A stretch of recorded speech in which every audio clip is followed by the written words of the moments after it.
Bom dia, bom dia, bom dia, bom dia, boa tarde, boa noite, seja bem-vindo nesse clube das 6h33, um acordar cedo para um despertar para a vida. Seja muito bem-vindo, você que está aqui ao vivo, você que está vendo gravado, não importa, o importante é que você está aqui. E o importante é que você fique até o fim, porque essa mensagem é especial para você hoje. A gente está falando sobre o estudo do livro de Jó, que muita gente fala, tem saco de Jó, paciência de Jó, e a gente vai entender em 42 capítulos o que realmente é isso, o quanto que a gente tem para ganhar de consciência, para o quanto que a gente tem de desafios na nossa vida e que realmente fazem com que a gente tenha esse desejo, né? De desistir, de reclamar, de falar mal. E é isso que a gente vai fazer hoje aqui na leitura do capítulo 3 do livro de Jó. Então, capítulo 3 do livro de Jó, a gente vai ler. E esse capítulo 3 do livro de Jó, ele tem 26 pequenos versículos. A gente vai ler esses 26 pequenos versículos e a gente vai começar a fazer as interpretações, a análise, trazer para o nosso dia a dia o que é isso, o que a gente pode aprender, né, com esse livro de Jó.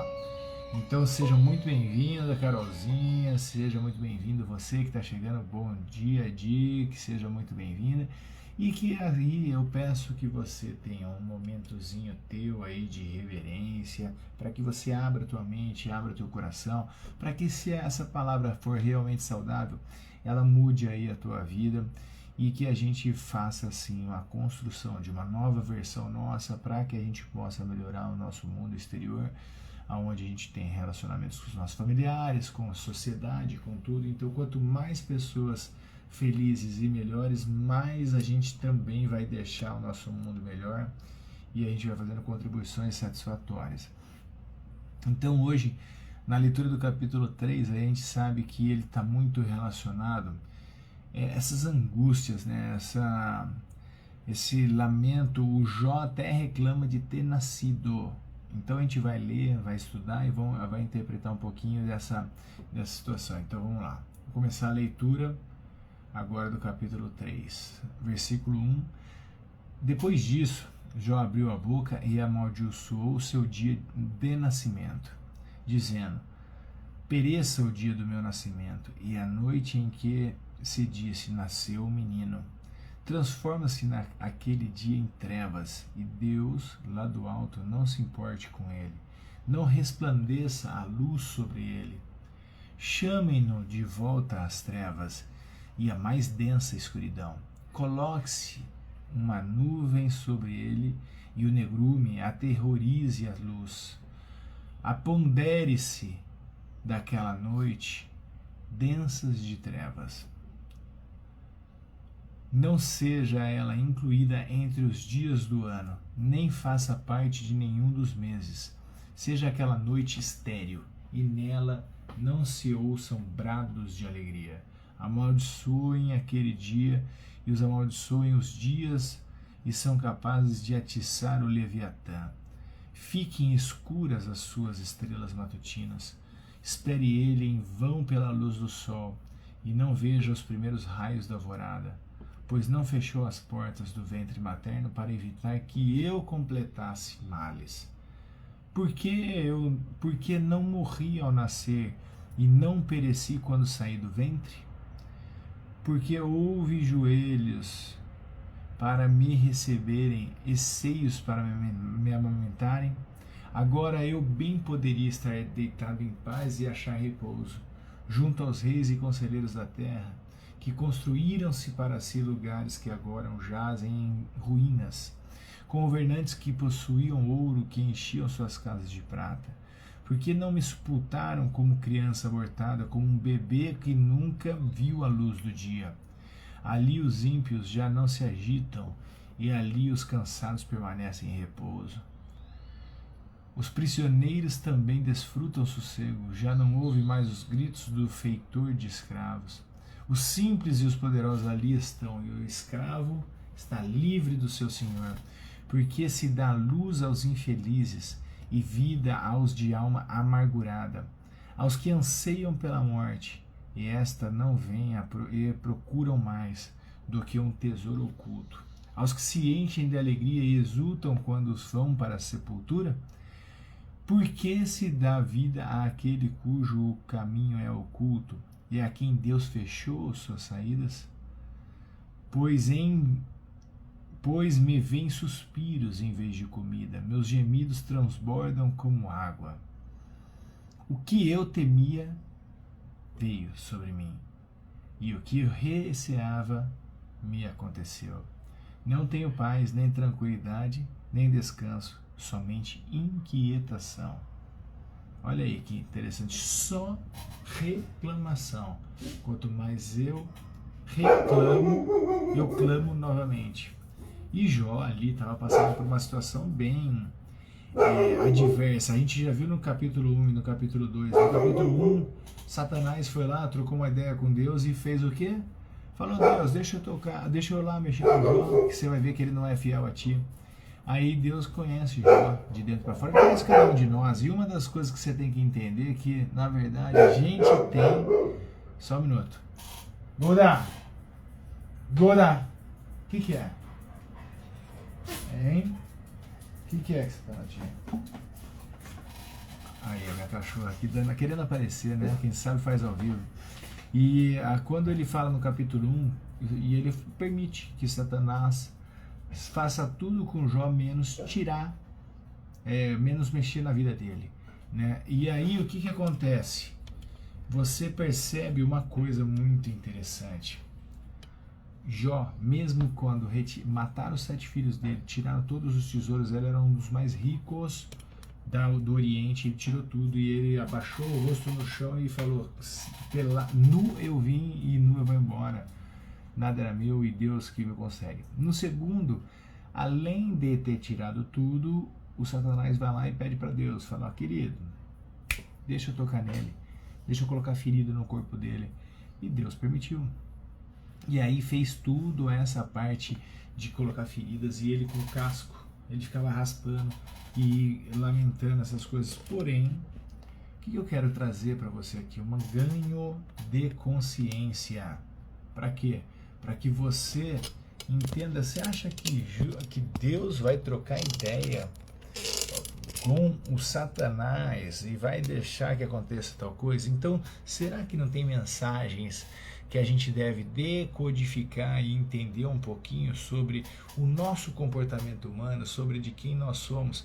E aqui a gente acabou de ler o capítulo 3, um dos versículos mais importantes é o 25, e eu vou lembrar dele já para vocês. Mas vamos aqui começar ao nosso estudo. Então, ele expressa fortemente o desejo de não ter nascido. Porque se eu não tivesse nascido, eu não passaria pelas coisas que eu estou passando ali. Mas se eu não passar por as coisas que eu estou passando, também eu não vou me tornar uma melhor pessoa, porque não existe borboleta sem antes ela ter sido lagarta e sem antes ela ter passado pela a crisálida, né, que é o casulo dela ali, que não deve ser as coisas mais gostosas e muito menos confortável. Então, quando você entende que a vida é feita sobre o processo, assim como o nenê que está no ventre, que ele foi fecundado e aí depois começa a crescer, e aquele ventre parece ser o único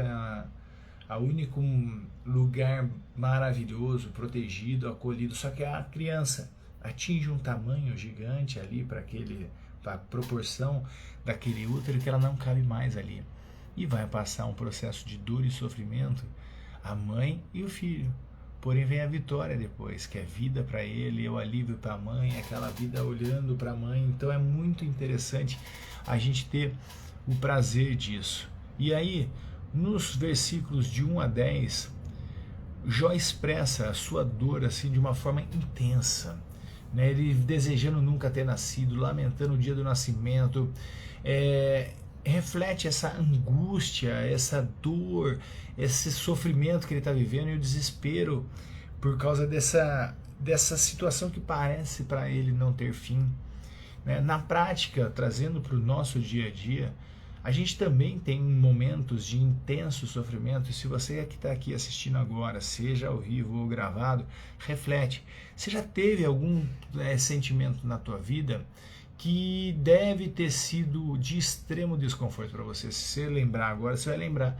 E aí hoje, aquele sofrimento, ele não te aflige mais e nem te traz essa intensidade de sofrimento que você teve. Então passou. Com certeza a gente também tem momentos de muita felicidade que está lá. E aí o que você precisa ter habilidade? Tudo passa. O que você precisa ter habilidade? É fazer gestão no teu agora. É óbvio, se eu tiver com uma fratura exposta, com meu braço sangrando, com o osso para fora, eu preciso estancar rapidamente isso, porque é fisiológico. Não adianta eu falar em paz, em falar em harmonia, falar em Deus, no momento que está muito latente a dor. Eu preciso amenizar isso. E aí depois disso, você resgatando, fala, pô, não é que passou? Até isso passou? Eu passei por alguns acidentes que foram que tive consequência física e que realmente eu lembro daquilo, mas aquilo não me dói mais.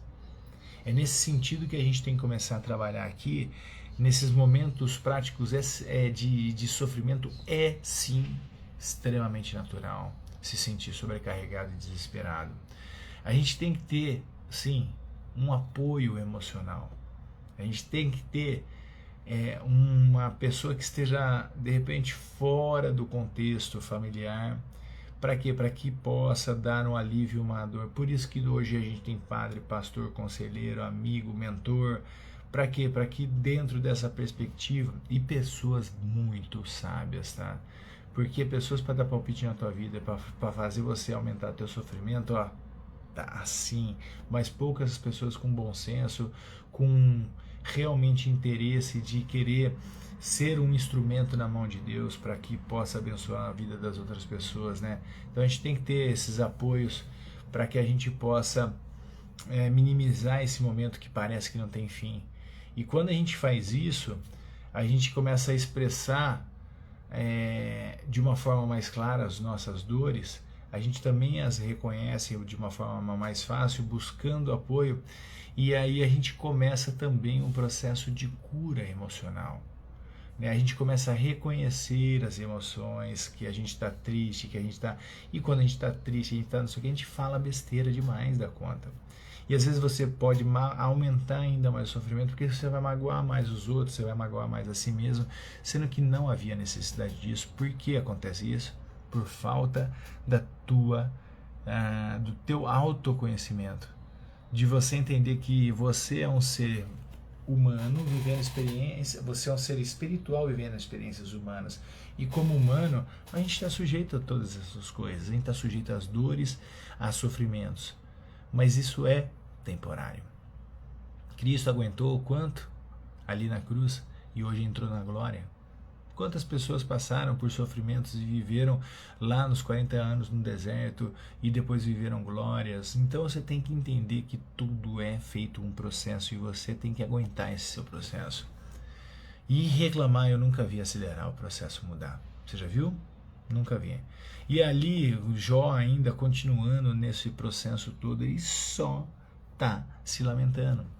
Então ele questiona o propósito da vida, lamenta a existência, ele desejava ter morrido logo ao nascer, porque daí não precisava viver isso.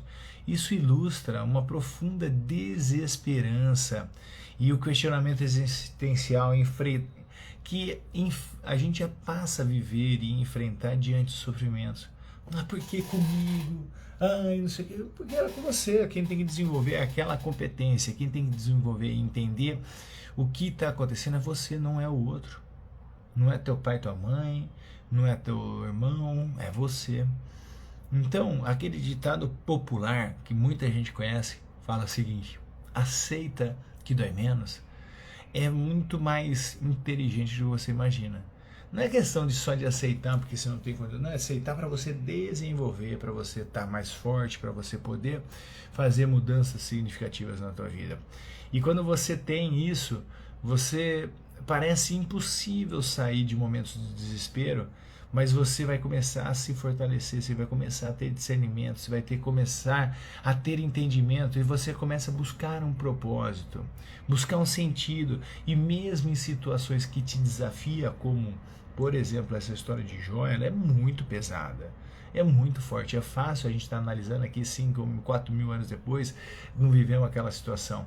Mas isso é uma metáfora psicológica que a gente precisa trazer para o nosso ganho de consciência e encontrar um sentido que aquele sofrimento ele tem um propósito muito maior. A gente já sabe, afinal, eu falei para vocês, se vocês não assistiram os outros capítulos, eu sugiro que você volte, você que chegou agora, volte no começo desta live e assista ela inteira e também assista as outras duas. Está gravado tanto aqui no meu Instagram quanto no meu YouTube para você poder assistir lá a playlist do livro de Jó, que está muito legal. Então você pega o seguinte, ele era rico e aí tiraram tudo. Ele tinha 7 filhos, morreram todos. E aí o que acontece? Você pega e ele tem aflições físicas. O cara só sofreu, né? Então, cansado, descansa, mas não para. É isso que você tem que entender. Se fosse fácil, não seria para qualquer um, e não é. É para você tá aí se desenvolvendo, e é sobre você, não é só sobre tua família. Porque você pode fazer alguma coisa para mudar a tua família é mudando a si mesma. E não vai ser fácil mesmo. Quem disse que seria fácil mentiu para você. Mas é mais simples do que você imagina. E o que vai te libertar é justamente o teu autoconhecimento, para você parar de ficar como Jó, que ele vai ficar reclamando e vai amaldiçoar, vai não sei o que, mas ele vai relembrar algumas coisas e vai mudar o jogo. Tá? É isso que você tem que entender. Se você reclamar, você já viu mudar alguma vez? Pessoas reclamam do governo, ontem teve passeata, reclamam do governo. Vamos torcer para mudar, mas precisa ter ação, precisa ter comportamento, precisa ter situações diferentes e começar um movimento assim como foi começado ontem. E aí quando você começa a ganhar consciência, ter atitudes diferentes do que você vem tendo, você vai ter resultados diferentes do que você já estava tendo também. Mesmo que tenha pessoas envolvidas, outras pessoas. Você não pode chegar e bater na cabeça da pessoa e abrir a cabeça da pessoa para que entre uma informação lá. Isso daí depende dela. Mas o que você pode fazer é somente sobre você. E aí quando você busca esse sentido, esse propósito, fica muito mais forte e você se sente muito mais motivada para superar qualquer desafio que tem. Se falta aí para você orientação e mentoria, eu até convido você, já entra no link da bio, vai lá no link da minha bio, tem um link do WhatsApp que vai ficar silenciado para você participar da minha aula que vai ser terça-feira que vem, sem ser a terça de amanhã. Terça-feira que vem, onde vai ter uma aula às 20 horas, onde eu falo muito do invisível, eu falo muito da nossa responsabilidade, falo coisas que você não percebia que estava na tua cara. Para quê? Para que você possa realmente transformar a tua vida para melhor, porque essas informações elas são extremamente poderosas. E aí você vai tomar o domínio da tua vida, porque você vai deixar de ficar sendo influenciada pelo sistema e vai tomar a rédea da tua vida. Ah, eu tenho como mudar a política? Lógico que não. Eu tenho como mudar como os outros me tratam? Lógico que não, mas eu tenho como mudar como eu me trato e como eu encaro as situações. E é aí que mora o cerne da questão, que a tua vida vai mudar com isso. Então, Eliane, vai lá. Entra lá nesse link, assista essa aula, troque ideia, perceba aonde estão as oportunidades aí dentro de você para mudar a tua vida. E aí, quando a gente vai buscando esse significado, com certeza as coisas vão mudando. E aqui, ó, a gente vai ver um grupo para finalizar o nosso encontro de hoje, o versículo 20 a 26. Mas o mais importante do versículo 20 a 26 é o 25. Escuta isso com clareza. O que eu temia veio sobre mim. O que eu receava me aconteceu. Isso é o capítulo 3, versículo 25 de Jó. É extremamente conhecido. Por que é conhecido? Porque é a lei da atração em prática. Todo mundo fala da lei da atração, é lindo, não sei o que. A lei da atração funciona e funciona muito bem para os dois lados, para o bem e para o mal. Não tem jeito. E o medo, ele é a fé reversa. Pode escrever, o medo é a fé reversa. Então, do mesmo jeito que você tem fé, mas você tem medo, as atrações são na mesma proporção e intensidade. Pode escrever, aquilo que mais você teme vai chegar até você. Então, por isso que a gente precisa vigiar sem cessar, a gente precisa depois orar, a gente precisa praticar o cuidado do que eu estou pensando, do que eu estou sentindo, como é a minha autoconversa, porque, Eliane, você fica ali sozinha e conversando com você e reclamando, puta que pariu, por que eles não fazem isso aí, que não sei o quê, por que minha vida tá assim? Quanto mais você fica assim, mais você reverbera e mais daquilo que você não quer se atrai. Por isso que Paulo, lá no Novo Testamento, muito depois de Jó, fala: o bem que eu quero fazer eu não faço e o mal que eu não quero é o que eu faço. Por quê? Você não gerencia nem a sua conversa interna. Imagina se você vai conseguir mudar a tua vida externamente. É para dentro que a gente tem que ir. E às vezes só falta um pingo de orientação. Por isso que a gente precisa de ajuda. E quando você começa a discernir isso tudo, você vê que Jó lamenta e assim como se ele quisesse ter morrido, né? E ele começa a encontrar, ele não tem descanso. Então, o que a gente precisa ter? Que a gente sabe que a gente vai morrer, é uma certeza. Mas como a gente não sabe quando, então eu preciso fazer o meu melhor. Pode ser que hoje eu estou no melhor dia da minha vida e acontece um avião cair na minha cabeça e morrer, e aí? Para mim não importa isso, importa o que eu estou fazendo agora. E eu sei que quanto melhor eu estiver, caso eu venha a morrer, existe na minha concepção uma continuidade, que ela vai ser intimamente ligada com o que você está. De repente eu desejo que você melhore para morrer, tá? Porque se você está ruim e morre, como é que vai ser a sequência de repente? Será que não tem a ver com o que você estava vivendo? Sei lá. Então, na dúvida, nunca ninguém me contou, eu só sei que uma coisa que eu tenho o discernimento é o seguinte: faça o teu melhor agora, que o teu futuro melhora, o teu futuro aqui e onde é que você for estar. Então, faça o teu melhor agora, cuide de si mesmo agora, perceba que realmente a gente vive num mundo de aflições. E Cristo falou: eu peço, Pai, que não tirais do mundo, mas que livrais do mal. Livrai de que tipo de mal? Dos teus pensamentos, dos seus sentimentos, das suas emoções, dessa idiotice de ficar reclamando, dessa besteira de achar que todo mundo tem que mudar para você mudar. Baita de uma balela. Você é que tem que ser a responsável da tua vida, você que tem que mudar, você que tem que ter esse discernimento e ter ações condizentes. Mais uma vez, se você está sozinho e não sabe como começar, busca ajuda. É para isso que servem os mentores, é para isso que servem pessoas que estão dedicando a vida, fazendo pequenos ajustes. Na verdade, eu não posso fazer nada por você. Posso te levar até a escada, mas quem tem que subir a escada é você. Mas existe essa possibilidade, sim, de pessoas que estão numa perspectiva diferente e começa a aliviar um pouquinho mais dessas dores. E aí, naturalmente, você tem mais força para andar e se transformar. Então, quando a gente confronta isso tudo com coragem e aceitação, a gente encontra uma maior apreciação para a vida.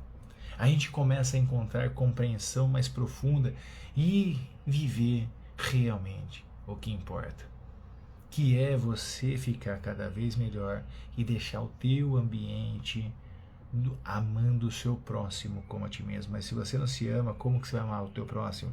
E o próximo não é uma criança que está passando fome lá na Etiópia. O próximo é quem está próximo mesmo de você, quem deita do teu lado, quem está na tua casa, quem está na tua portaria, quem está diante de você, de lado, sentado do teu lado no ônibus. O teu próximo é esse.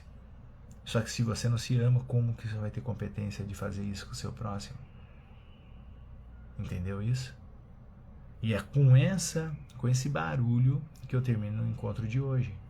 E mais uma vez, te convido, entra no link da bio, participe dessa aula, vai ficar ali no grupo do WhatsApp, eu vou disponibilizar o link e você vai poder participar dessa aula que vai ser na semana que vem, às 20 horas. E ali é só o começo de uma jornada. Então, abra a sua cabeça, seja feliz porque você nasceu para ser feliz. Nós estamos vivendo experiências. O ruim e o bom é relativo, porque você sempre vai ter os dois lados da moeda. Se você sabe que está ruim, você pode ter certeza que pode ficar bom. E se sabe que está bom, você sabe como manter, porque você não quer mais ir para o ruim. Aí você vai vivendo uma vida de uma forma muito mais inteligente. Ok? Então desejo a vocês uma semana abençoada, que façam um dia mais do que abençoado. E amanhã, às 6h33, já estaremos aqui ao vivo para fazer a mesma coisa que a gente fez hoje, que é ler o capítulo 4 de Jó e dar pequenas analisadas e trazer para o nosso dia a dia como que a gente faz. Então, o que retrata essa realidade, como que é isso? É isso que a gente vai fazer amanhã. Então já coloque na tua agenda, já se organize, coloque o teu despertador para acordar 5 minutinhos mais cedo, passa uma água no rosto, faça um cafezinho e caia aqui para dentro no Clube 6h33, porque é um acordar cedo para um despertar para a vida. Um beijo, galera, fiquem com Deus e seja feliz, porque você nasceu para ser feliz.